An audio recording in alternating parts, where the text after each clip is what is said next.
Quel peut être le point commun entre un porte-avions moderne et un navire construit il y a plus de 1000 ans par les mains des Vikings sans un seul clou de fer?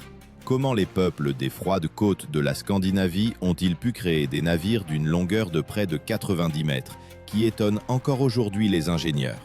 Mais le plus important, pourquoi avaient-ils besoin de tels géants? La réponse à cette question est cachée dans le bruit ancien des haches et l'odeur du chêne frais, dans ces secrets qui ont traversé les siècles et ne sont pas encore entièrement élucidés. Selon les descriptions des chroniqueurs médiévaux, de tels colosses comme le légendaire Drakkar ne faisaient pas que flotter, ils volaient sur les vagues. Les navires sur lesquels les Vikings conquéraient les mers étaient construits selon le principe du chevauchement de planches, que les historiens appellent le bordage à clin.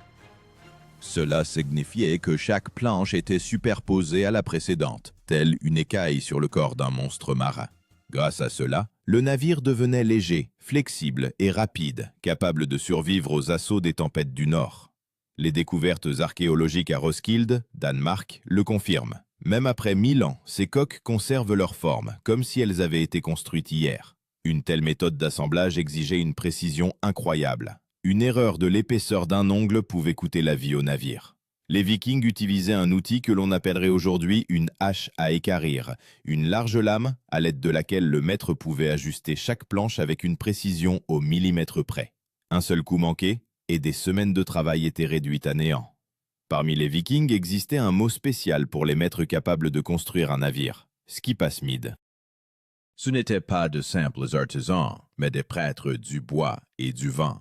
Leur savoir se transmettait oralement de génération en génération et valait plus cher que l'or, car le Drakkar n'était pas seulement un moyen de transport, il était le symbole de l'âme du clan. Imaginez le bruit d'un village côtier. Des dizaines de personnes travaillent côte à côte. L'odeur de la résine et du sel chatouille les narines. Et au-dessus de tout cela s'élève le squelette de la future merveille, long comme un champ de bataille et fin comme une flèche. Chaque couple est courbé précisément sous la main du maître. Chaque planche semble chercher sa propre place. Les historiens estiment que de tels navires gigantesques, comme le légendaire Serpent de mer du Sørland, pouvaient atteindre une longueur de 90 mètres, accueillant plus d'une centaine de guerriers. Et tout cela sans plan, sans instrument de mesure, uniquement de mémoire et à l'œil.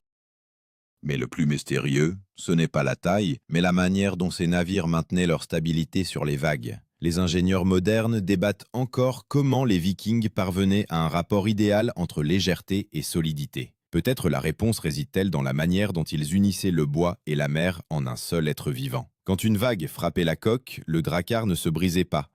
Il pliait. Il vivait. Comme si l'océan lui-même l'avait accepté dans ses rangs. Et tandis que les archéologues nettoient la vase des restes d'anciennes planches, dans ces courbures, on peut entendre le souffle d'une époque où l'homme et la mer parlaient le même langage. Mais qu'est-ce qui les poussait à construire de si grands navires? La soif de gloire, le commerce, ou quelque chose de plus grand, le désir d'aller au-delà des confins du monde connu, où les cartes s'arrêtaient et les légendes commençaient? La réponse se trouve dans la technologie de construction elle-même, et dans celui qui tenait la barre de ces monstres marins. Quand les archéologues ont pour la première fois remonté les restes d'un navire de la baie de Roskilde, ils n'en ont pas cru leurs yeux. D'énormes planches de chêne, comme vivantes, conservaient la courbure donnée par le maître il y a 1000 ans. Ces fragments appartenaient à ce qu'on appelle un navire long, une catégorie de navires conçus non pas pour le transport de marchandises, mais pour la guerre et l'attaque surprise. Long, étroit, presque sans superstructure, il fendait la mer comme si sa surface était une route lisse. C'est dans de tels navires que s'est incarné le principe, devenu le cœur du miracle scandinave, la construction symétrique de la quille au bordage. La quille, c'est-à-dire la poutre centrale, servait de colonne vertébrale au navire. Ce terme ne désignait pas seulement une pièce de la construction, la quille donnait à tout le navire son âme et sa direction. Sans une quille parfaitement droite, le navire ne naviguait pas, mais luttait contre les vagues, tel un homme à la colonne brisée. C'est pourquoi la pose de la quille était considérée comme un rite sacré. On y apportait des offrandes, on y plaçait des pièces de monnaie, et parfois même une goutte de sang animal, pour apaiser les dieux de la mer. Les études modernes du bois montrent que les maîtres choisissaient des arbres dont le tronc avait une courbure naturelle correspondant aux futures membrures du navire. Ils ne courbaient pas le bois, Il cherchait sa forme prête dans la forêt. Ce n'est pas de l'ingénierie, c'est une symphonie entre le bois et l'homme.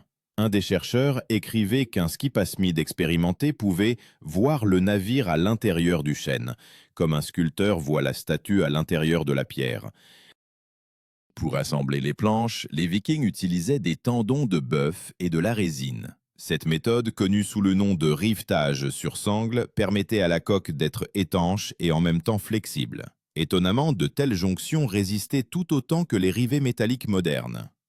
Dans la saga de Harald à la belle chevelure, il est mentionné que les navires de sa flotte pouvaient traverser une tempête, quand les vagues frappaient plus haut que les mâts. Il ne s'agit pas d'une exagération poétique. Les calculs des historiens navals montrent qu'un drakkar à la coque flexible pouvait s'incliner de près de 40 degrés sans perdre sa stabilité. Le processus de construction lui-même s'apparentait à un rituel militaire. On choisissait d'abord un terrain au bord de l'eau, ce qu'on appelait le berceau du navire. Les maîtres creusaient une fosse, y posaient la quille et montaient les bordages par couches, fixant chaque planche avec des chevilles en bois, des goujons en orme. Après chaque rangée, la coque était enduite d'un mélange de goudron et de graisse de baleine. Cette odeur s'imprégnait dans la peau, les cheveux et les vêtements, rappelant que la mer ferait désormais partie de leur vie. Selon les données archéologiques, la construction d'un grand drakkar nécessitait environ 40 chaînes et le travail de 50 personnes pendant 1 an. Aucun plan, aucune trace écrite, tout existait uniquement dans l'esprit du maître et dans sa mémoire. Les jeunes apprentis se tenaient à proximité, mémorisant chaque geste, chaque bruit de hache, comme une prière. Un chroniqueur du XIIe siècle écrivait « Le skipasmide voit la mer avant que le navire ne touche l'eau ». Les Vikings eux-mêmes appelaient ces navires des dragons, et ce n'était pas un hasard. À la proue, on sculptait une tête de monstre, destinée à effrayer les mauvais esprits et les ennemis. Cet élément s'appelait drac, d'où le mot drakkar. Parfois, selon les légendes, les maîtres cachaient des morceaux d'ambre dans les yeux du dragon afin que le navire voie son chemin, même par tempête. Les découvertes archéologiques confirment effectivement la présence d'incrustations de pierre ou d'ambre dans les ornements de proue. Le bruit des marteaux, le craquement du bois, l'odeur du sel, tout cela se fondait en un seul sentiment. Ils construisaient non pas un simple navire, mais une voie vers la gloire. Le drakkar devenait le prolongement de leur corps, un moyen de prouver leur force aux dieux. Quand le navire était mis à l'eau, tout le clan se rendait sur le rivage. Les femmes apportaient du pain, les enfants tenaient les cordes, les anciens jetaient dans la mer les cendres de charbon brûlé, symbole du chemin éternel. Les ingénieurs modernes du musée maritime norvégien ont tenté de recréer un tel navire et ont rencontré un problème inattendu. Le chêne qui pousse aujourd'hui a une structure de fibres différente, plus lâche, moins dense. Autrement dit, même si nous avons les plans, nous ne pouvons pas reproduire entièrement l'ancienne technologie. Les Vikings travaillaient avec un bois qui ne pousse plus comme il le faisait il y a 1000 ans. Quand la coque achevée commençait à respirer le vent pour la première fois, les maîtres disaient que le navire s'était réveillé. À partir de ce moment, il n'appartenait plus aux hommes, mais à la mer. Et quiconque montait sur le pont savait. Devant lui s'étendait un chemin vers l'inconnu, où seule la force de la main et la volonté du cœur pouvaient le maintenir à flot. Mais avant que ces géants ne partent en campagne, ils devaient subir une épreuve qui déterminait si le navire était digne de voir les vagues de la mer du Nord. Quand le drakkar était prêt, sa vie ne faisait que commencer. La première épreuve s'appelait la vérification en mer, un moment officieux mais décisif qui pouvait anéantir une année de travail. Le navire était mis à l'eau dans un silence complet. Ni un mot, ni un chant, seulement le grincement des cordes et le bruit sourd du bois contre l'eau. Si le navire s'était posé droit, sans gîter, si le vent avait effleuré la voile comme pour le saluer, les maîtres hochaient la tête en silence. Le navire était accepté par la mer. Si en revanche la coque commençait à jouer, se courbant de manière anormale, le drakkar était démonté, sans regret, sans plainte, car les Vikings croyaient « mieux vaut noyer le bois que de noyer les hommes ». Cette vérification n'était pas seulement un acte technique, mais une partie du culte maritime. Les marins eux-mêmes l'appelaient du mot « seidr », une initiation magique. Le Seither n'était pas de la sorcellerie, mais une manière d'entendre la volonté des éléments. Il jetait des branches brûlées dans l'eau, observant si elles coulaient ou flottaient. C'est ainsi qu'il déterminait si la mer accepterait le nouveau navire. Les archéologues ont trouvé des morceaux de bois carbonisés près des sites de construction et de nombreux chercheurs y voient une trace directe de ce rituel. Après l'approbation de l'eau, l'étape suivante arrivait, l'armement. La principale fierté du drakkar était sa voile. Elle était tissée en laine, imprégnée de graisse et de sang d'animaux afin d'être imperméable. Oui, la voile viking était littéralement vivante. Elle sentait, elle absorbait le sel et le soleil, et de ce fait, elle devenait plus dense à chaque voyage. Des chercheurs de l'université d'Oslo ont prouvé qu'une telle voile en laine pouvait résister à des rafales de vent qui déchireraient des tissus synthétiques modernes. Le mât, c'était le cœur du navire. Il était installé manuellement, sans mécanisme de levage. Des dizaines d'hommes soulevaient le lourd tronc à l'aide de cordes, et les femmes chantaient des chansons rythmées pour donner le tempo et maintenir l'accord entre les corps. Ce moment était si important que certaines sagas disent « Quand le mât est levé, le navire prend un nom ». Le nom n'était pas choisi par le propriétaire, mais par le vent lui-même, selon la manière dont la première rafale touchait la voile. Mais les épreuves de résistance étaient encore à venir. Chaque nouveau drakkar devait subir ce qu'on appelait l'épreuve des rameurs. Cela semble simple, mais en réalité, c'était un enfer. 50, et parfois plus de 100 personnes s'asseyaient sur les bancs et ramaient contre le vent, testant l'équilibre du navire et sa flexibilité. Les rameurs sentaient la coque respirer sous eux. Les planches grinçaient. L'eau suintait par les fissures. Le vent arrachait les rames de leurs mains. Si après 1 heure de rame, la coque restait sèche et ne brisait pas le rythme, le navire était considéré comme prêt pour l'expédition. Sinon, les Vikings retournaient à leur hache. Parmi les marins, il y avait une expression « Le navire vit tant que sa quille vit ». Ce n'est pas une métaphore, mais un fait technique. La quille supportait tout le poids et la direction. Pour la renforcer, les maîtres utilisaient une résine spéciale mélangée à de la poussière de charbon et des poils d'animaux. Cette masse noire, trouvée lors des fouilles à Sørland, a étonné les scientifiques par sa solidité. 1000 ans plus tard, elle n'était toujours pas désintégrée. Pendant les essais, le navire subissait encore un autre mystère, la vérification de combat. Les Vikings simulaient une attaque. Plusieurs personnes couraient sur le pont, entrechoquant leurs boucliers, pour vérifier la stabilité de la coque.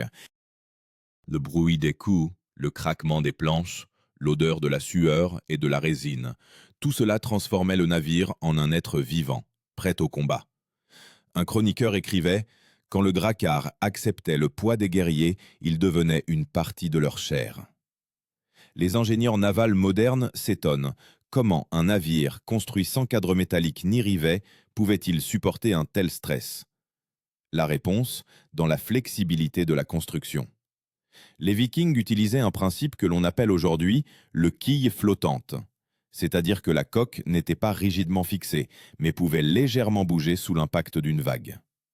Cet effet fonctionnait comme une suspension de voiture moderne, amortissant les oscillations et empêchant le navire de se briser. Après toutes les vérifications, le navire était décoré.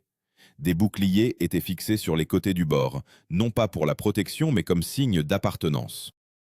Chaque bouclier racontait l'histoire du clan, des exploits, du sang versé pour la gloire. Quand le drakkar était à quai, ses disques ronds scintillaient, comme les écailles d'un poisson géant. Dans les sagas nordiques, il était dit « Quand le soleil frappe les boucliers, l'ennemi voit la mort avant même d'entendre le cri des rameurs. » Et c'est ainsi, quand le navire avait passé toutes les épreuves, qu'il était accepté par le jarl, le chef, dont le nom était désormais lié au destin du navire.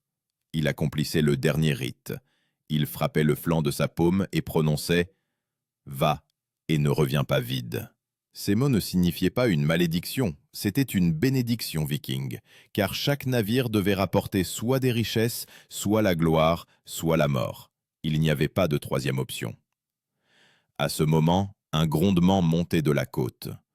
Tambour, rugissement de cornes, tintement des armes. L'expédition commençait. Les drakkars s'éloignaient vers l'horizon comme une volée d'oiseaux géants. et seul le vent salé savait lesquels reviendraient. Quand la flotte de dracars sortait du fjord, la mer se transformait en un miroir d'acier. Le vent gonflait les voiles, et les lourds navires, créés sans un seul plan, commençaient à se déplacer avec une telle vitesse que les chroniqueurs les comparaient à une panthère courant sur l'eau. Les historiens estiment que les meilleurs dracars pouvaient atteindre 15 nœuds, plus rapidement que de nombreux navires européens du Moyen Âge. Pour les Vikings, cela signifiait le pouvoir sur la mer, où chaque coup de rame supplémentaire décidait du destin. La principale force du drakkar n'était pas seulement sa vitesse, mais aussi sa capacité de manœuvre. Contrairement aux lourdes galères médiévales, les navires vikings avaient un faible tirant d'eau, seulement environ 1 mètre. Cela leur permettait de pénétrer directement dans les estuaires des rivières, où l'ennemi n'attendait pas d'attaque. Les archéologues modernes appellent une telle construction une plateforme universelle. À l'époque, les Vikings disaient simplement « Notre navire va là où nagent les poissons et où vivent les hommes ». L'élément clé de la direction s'appelait la planche de gouvernail, en norvégien « steerboard ». C'est de ce mot qu'est dérivé plus tard le moderne starboard, bâbord. Cette planche était fixée à la poupe et elle était manœuvrée par un homme appelé le steerman, le timonier. Il n'était pas seulement un barreur, mais en fait le second commandant après le jarl. Tout dépendait de son flair. S'il se trompait, le drakkar pouvait chavirer sur la vague. Selon les descriptions des chroniqueurs, le timonier se tenait pieds nus, sentant le navire avec ses pieds. Quand une vague frappait, il ne regardait pas la boussole, elle n'existait pas. Il écoutait le son de la coque. Les Vikings disaient « Un bon timonier entend quand le navire a peur ». Les découvertes archéologiques du gouvernail du navire d'Oseberg montrent qu'il était sculpté non seulement pour diriger, mais aussi pour amortir les vibrations de l'impact de l'eau. C'était un chef-d'œuvre d'hydrodynamique bien avant l'apparition de la science. Pour maintenir le cap, on n'utilisait pas de carte, mais des signes de la mer. La direction du vent, le vol des oiseaux, la couleur de l'eau, l'odeur du sel. Les pierres solaires, des cristaux de calcite transparents qui réfractaient la lumière même à travers les nuages, avaient une importance particulière. Les historiens ont longtemps considéré cela comme un mythe, jusqu'à ce qu'en 2012, un tel cristal soit retrouvé sur un navire anglais du XVIe siècle, preuve que la technologie existait réellement. Les Vikings pouvaient déterminer la position du soleil avec une précision de quelques degrés, même par temps couvert. Quand les dracars partaient en expédition, chaque rameur avait sa place, un banc fixé au bord. Les rames passaient par des ouvertures, fermées par des manchons en cuir, pour empêcher l'eau de pénétrer à l'intérieur. Ces ouvertures s'appelaient « or », d'un mot signifiant le souffle. Les Vikings disaient « l'or, ce sont les poumons du navire ». Mieux il respirait, plus vite le drakkar avançait. Les rames étaient faites en frêne, un bois flexible mais robuste, capable de supporter des dizaines de milliers de coups sur l'eau. Pendant la navigation, une discipline de fer régnait à bord. L'équipage était divisé en bords, gauche et droit, comme les deux mains d'un même corps. Quand le signal était donné au corps, les rameurs devaient frapper à l'unisson. La rupture du rythme était sévèrement punie, non pas par le fouet, mais par la honte. Un Viking qui brisait le rythme perdait le respect et donc le droit à sa part de butin. La nourriture à bord était simple, viande séchée, poisson, galettes d'avoine et bière diluée avec de l'eau de mer. Tout était calculé pour la survie lors d'un long voyage. Chaque goutte d'eau douce était précieuse. Dans les mers froides, les Nordiques économisaient leur énergie en ramant de manière courte mais puissante. Le roulement se faisait toutes les 2 heures pour préserver les forces. Quand la tempête commençait, la voile était affalée et on passait aux rames. C'était un moment de vérité. La mer mettait à l'épreuve non seulement le navire, mais aussi les hommes. Les vagues s'élevaient comme des montagnes, le mât pliait sous le vent et la quille gémissait comme un être vivant. Et pourtant, les dracars survivaient. Grâce à sa flexibilité, la coque ne se brisait pas, mais bougeait avec la vague. Les ingénieurs modernes reconnaissent. C'est cette vivacité de la construction qui a permis aux Vikings d'atteindre l'Islande, le Groenland et même les côtes de l'Amérique du Nord. Chaque expédition était un jeu avec la mort. Les Vikings savaient, si la mer les prenait, elle ne rendrait que des copeaux, mais la peur ne les empêchait pas de chanter. Pendant les tempêtes, ils entonnaient des chants de guerre, graves, rythmés, au son des coups de rame, pour couvrir le bruit du vent. Dans ces chants résonnait la philosophie du monde nordique. Si tu meurs, la mer t'accueillera comme un frère. Et pourtant, c'est précisément dans ces navigations que se cachait le secret principal du drakkar. Il n'était pas conçu pour le commerce ou la gloire.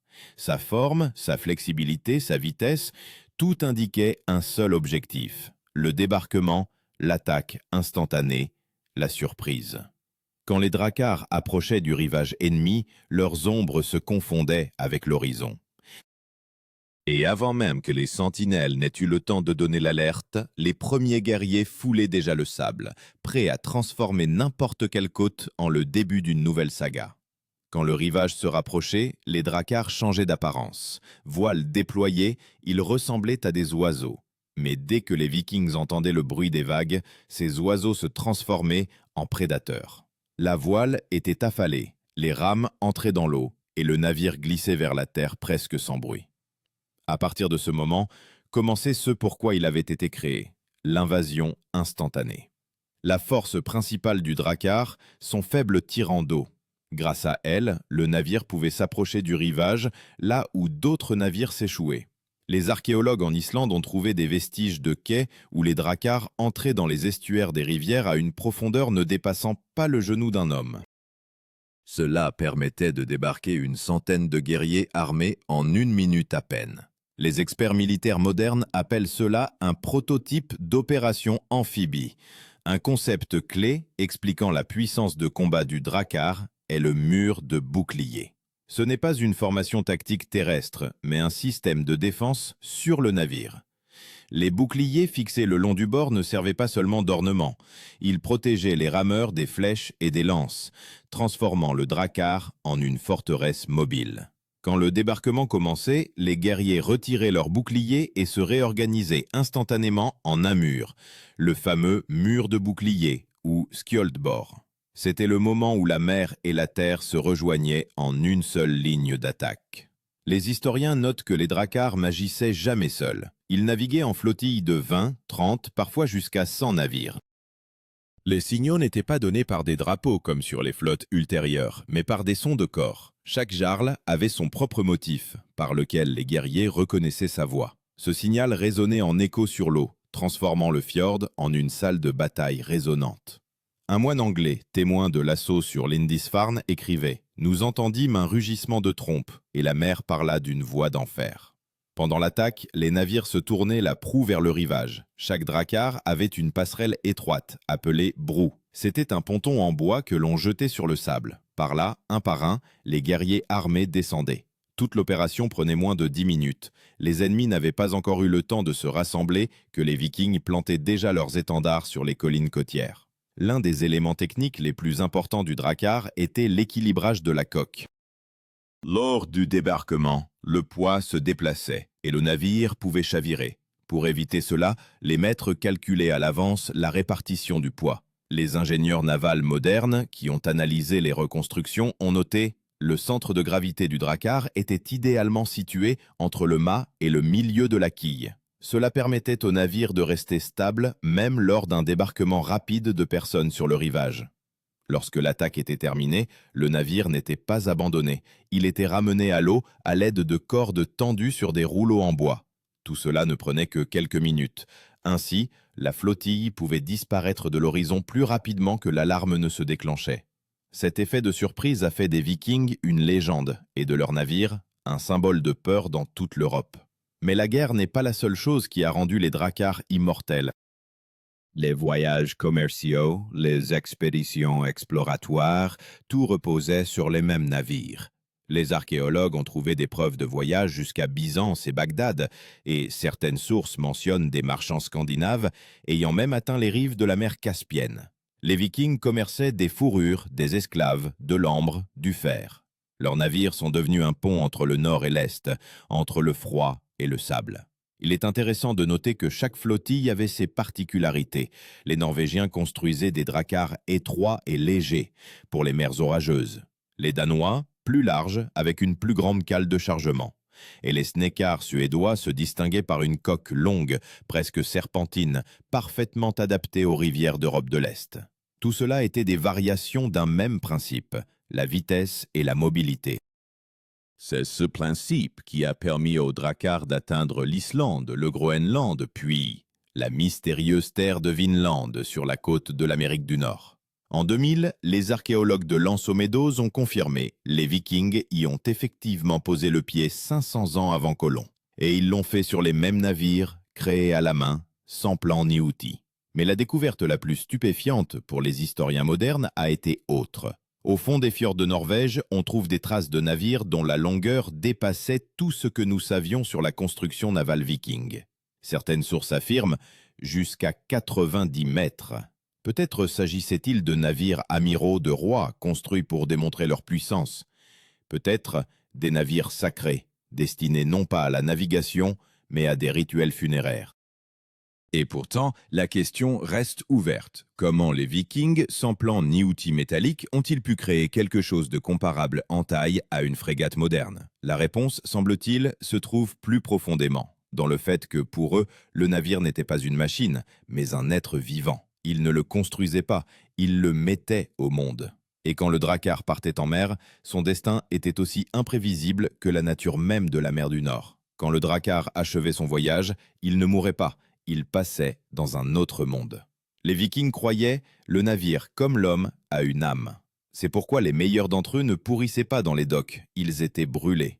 Le rite funéraire, décrit dans la saga des Ynglingar, était le dernier voyage du guerrier. On le plaçait sur le pont du navire, entouré de ses armes, boucliers, armures. Le navire était incendié, et le vent transformait les flammes en ailes, emportant le guerrier vers Odin. Les archéologues ont trouvé des dizaines de ces sépultures. La plus célèbre, le navire d'Oseberg, découvert en Norvège. Il était presque entièrement conservé. Et quand les scientifiques l'ont dégagé, ils n'ont pas vu qu'un simple navire, mais une œuvre d'art. Des dragons sculptés, des motifs, des traîneaux rituels, des tissus avec des symboles solaires. Même 1000 ans plus tard, l'odeur de goudron et de bois se faisait sentir sous les couches d'argile. Les drakkars ne sont pas morts du temps, mais des changements. Quand l'Europe est passée aux grands navires marchands et aux lourds navires de guerre, les monstres flexibles du Nord ont cédé la place aux géants lents. Mais leur esprit n'a pas disparu. Les principes de leur construction, symétrie, flottabilité, solidité et légèreté, ont servi de base à de nombreuses technologies maritimes. Les ingénieurs modernes reconnaissent. Il est impossible de reproduire la précision des courbures et la flexibilité du drakkar. Ils mettaient pas le résultat d'un calcul, mais le résultat d'un sentiment, celui-là même qui unissait l'homme et le bois, le vent et la mer. Et maintenant, connaissant leurs secrets, une question se pose. Pourrions-nous, armés de toutes les technologies, construire un navire qui vivrait 1000 ans et serait toujours vivant?